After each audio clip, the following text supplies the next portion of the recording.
All right, so you saw that? Get your papers and your pens ready. All right, man, we're gonna dive into Jambi. Here we go. This is actually for tomorrow's live lesson. So thanks again for making this request. This song's gonna be a lot of fun, man. You guys are gonna love playing this song, man. It's basically like playing drums on the guitar. It's exactly what it feels like. It's a blast, man.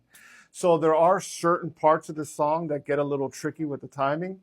And there's little, like, let's call them cheat codes, okay? Literally, this is how I counted these things out. I used to sit here with a notebook and a pen, and I would listen to the parts, and I would count, da, da, da, da, da, da, da, da, da, and I would count the number of hits, and I would write those things down, go back, check them, until I figured it out, and I basically ended up making notes for this. So I wanted to go over this one part. This is the part right before the solo, where it gets a little tricky with the count, and it's because the count is changing inside of a 4-beat measure, right? So the timing is going 1, 2, 3, 4, 1, 2, 3, 4, and these cycles are happening inside of that 1, 2, 3, 4. Let's get to the part I'm talking about, and you're going to see exactly what I mean here. So let's close this. These are the counts. I'm putting this on the screen. I don't know if you guys want to take a screenshot of this and then write it down for later. But this is kind of like a little bit of a homework assignment before we actually get onto the live, because this part is a little tricky. All right, so you just want to sit there and workshop on it. You know how I am about workshopping stuff and burning stuff in. That's kind of like what I like. So let's get to the part of the song I'm talking about. Okay, here it is.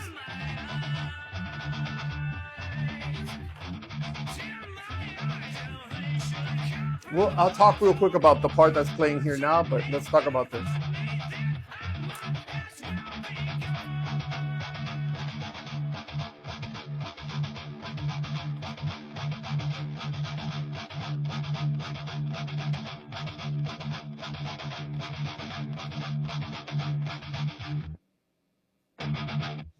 All right, so you saw that? Okay, so that's the count. The count goes exactly like this. If you notice, there's a pattern where it's declining on the 3s and increasing the 5s. So this is the sound.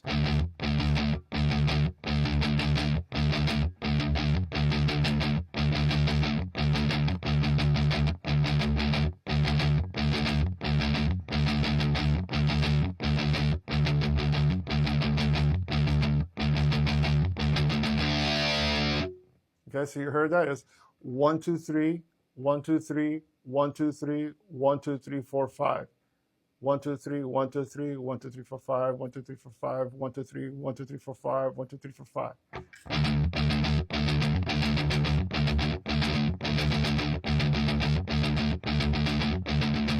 Then you repeat that same thing over again.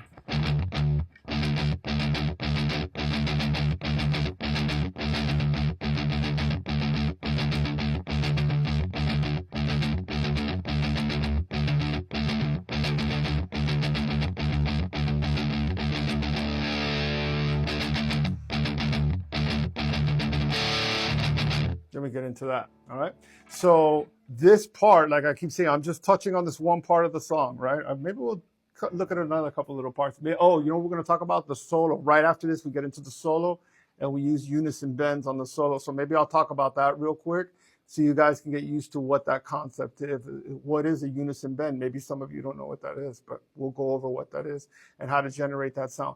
By the way, during the live lesson, I'm not going to be using the talk box. It's not practical, man. You know what I mean? And I think most people don't have talk boxes. So really what you can do is you could play that part with a wah pedal. A lot of times people have said, hey, I saw them live and Adam was using a wah. He wasn't even using the talk box. So that might be the case. So let's talk about this again. Let's go. I like to go over things a couple of times because this is for everybody. This is for every level. This is so we can all sit here and enjoy this music. We all love this music, right? So let's get over this and let's listen to this again. I'm going to back it up and let's do the count.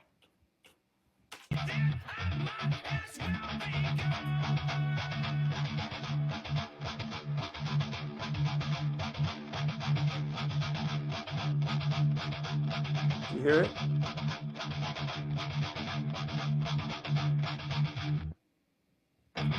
Then we get into it. That's kind of self-explanatory, right? That. Now you can go add that D+2 at the end. And then we get into that. So let's move into the solo, right? The solo I think is going to be pretty cool. So the solo goes, oh no, that's right, because I have this reversed. So let's listen to the solo. I usually have, what I meant by reverse is I usually play these tracks with the guitar removed. Now I have the guitar isolated with the vocals for timing. So let's go over the notes here.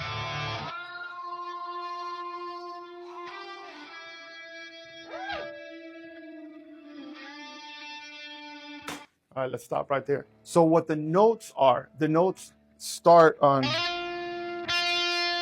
that's an F. Then we go to G.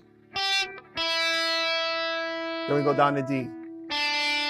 Okay, so those are the notes. You start F. I'm going to tell you why I'm telling you note first, and then we're getting it into the bends. F, G, E, then we go to D.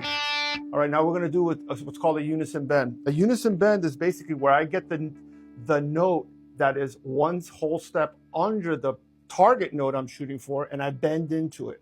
That's why it's called a unison bend. I'm hitting two notes and I'm pulling into it. This note right here, this note is under the F. See, this is the F. Right? How do I know this is F? Because this is G. Remember, the 12th fret is the higher octave of the nut of the guitar. So if I know that that's G, then this whole step under is an F.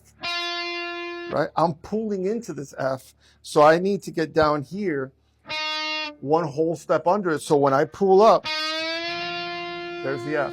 Now at the same time, I'm hitting that F and it sounds like this. See that? That's a unison bend. This. Now I'm just following the same pattern of the notes. Okay, remember the notes were F, G, E, D.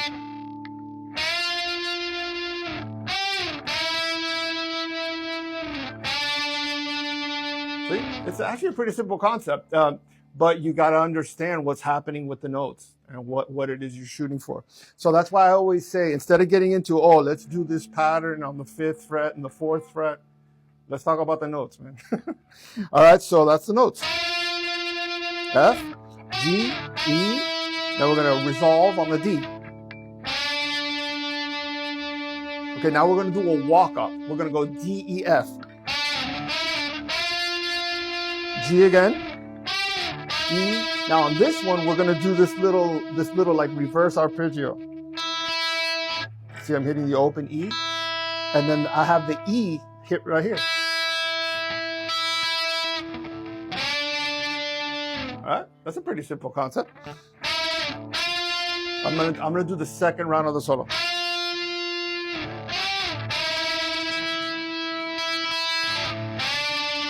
Now on this last hit of the D, what you want to do, because really the idea of using unison bends is so that you could release it and then create that dissonant tone that I talk about. In other lessons you might hear, dissonant tones are basically where you have either a major second or a minor second crashing against each other, right? Like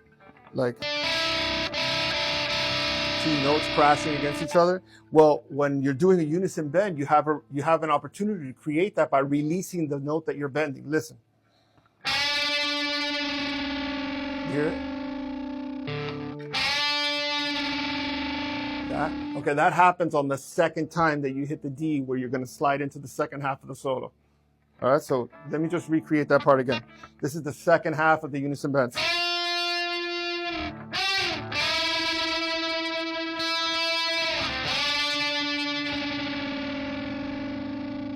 Okay, now we're going to slide into the, I don't know, the third part of the solo, which is basically, we got slide up here to this G, which, by the way, you can pick up in different parts of the neck. This is G, that's G. So you can go.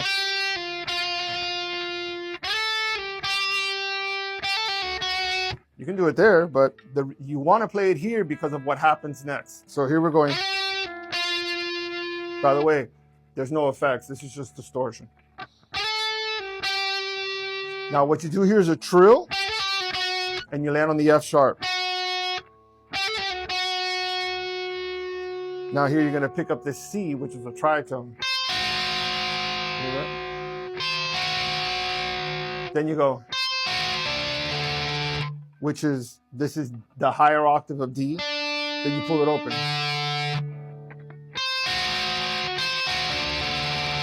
Okay. Then you repeat the same thing over again.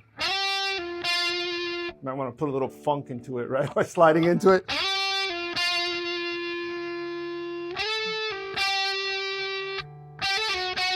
You just repeat the same thing over again.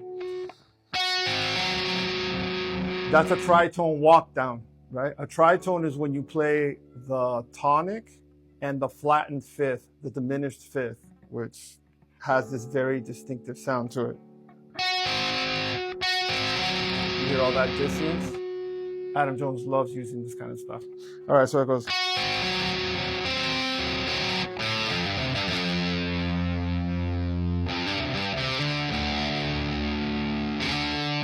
So this part just, it's a series of hammer-ons and pull-offs. It's actually a little tricky. This.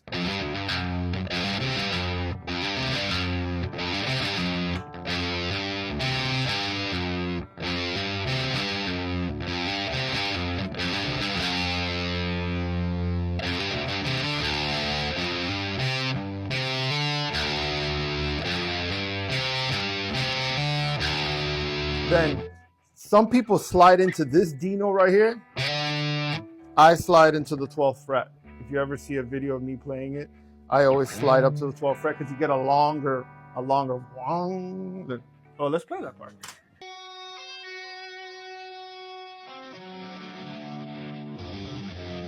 Okay, there's this part.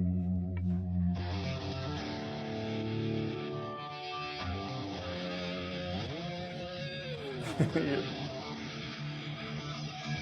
All right, we're at the end of the solo practically, so let's do it. So it goes.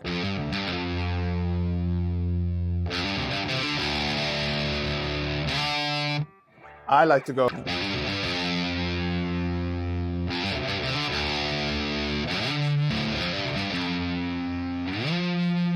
Then I pick up this F, which is, right, so I see people play it on the 5th string.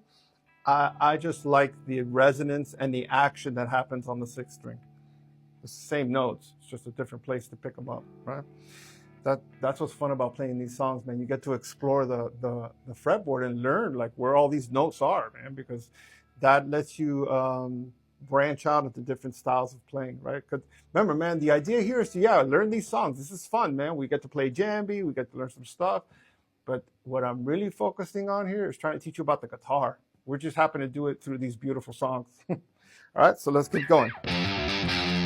So that part, it's actually done easier with a hammer-on and a pull-off than trying to pick each one of those notes, because it actually throws you a little off rhythm. If you try to go, it's hard to keep the rhythm. So I go.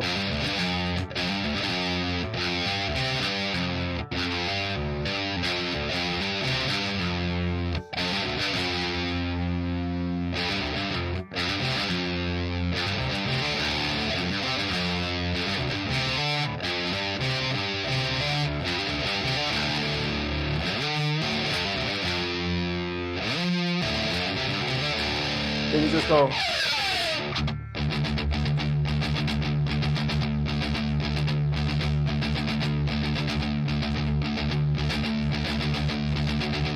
So that has a different count to it. We'll do that over the live part of the lesson.